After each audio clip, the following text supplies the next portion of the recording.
عليكم، انا منى طلة، والنهارده هاخدكم معايا لرحله للجامعه بتاعتي. وهنا بصور لكم المبنى الرئيسي، وخدنا لفه كده.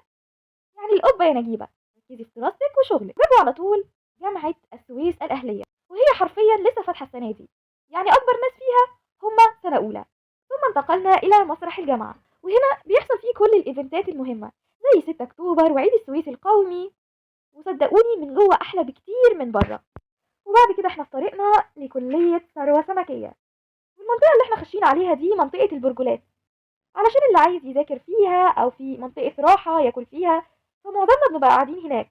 وبعد كده اللي احنا شايفينه دي منطقة الجيم المفتوح، في أي وقت عايز تتمرن تقدر تيجي هنا. ماشيين في الطريق لكلية ثروة سمكية، واحنا ماشيين كده بنشوف كمية الزرع والخضار.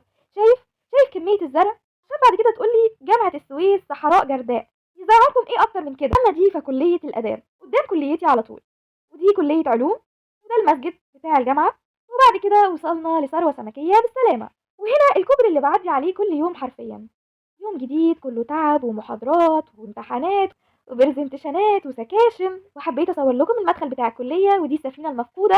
عايز تعرف قصة السفينة المفقودة؟ ممكن تروح لبشمهندس عمر في استزراع الفرقة الرابعة بس. ورسومات سمك زي ما انت شايف، ودي ترابيزة البينج بونج زمايلي بيلعبوا عليها. بعد كده دخلنا مبنى المحاضرات، هنا بقى بناخد المحاضرات. دخلنا المكتبة مع بعض، مكتبة بتضم كل الكتب اللي يحتاجها أي قسم من الأقسام. فيلا نتعرف على كل قسم وكتبه اللي موجودة في الكلية بتاعتي. أول قسم هو قسم السلامة البيئية، ودي الكتب بتاعته.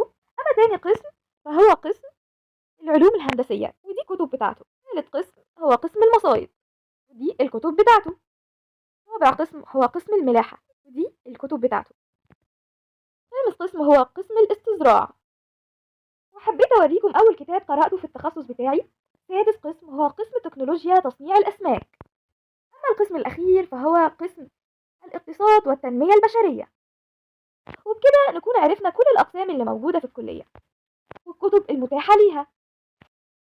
زي ما احنا شايفين كده الكلية بتوفر لينا كمبيوترات علشان نشتغل عليها في وقت الاستراحة أو وقت الشغل اللي احنا محتاجين فيه نعمل البرزنتيشنات بتاعتنا ومش معانا اللابات.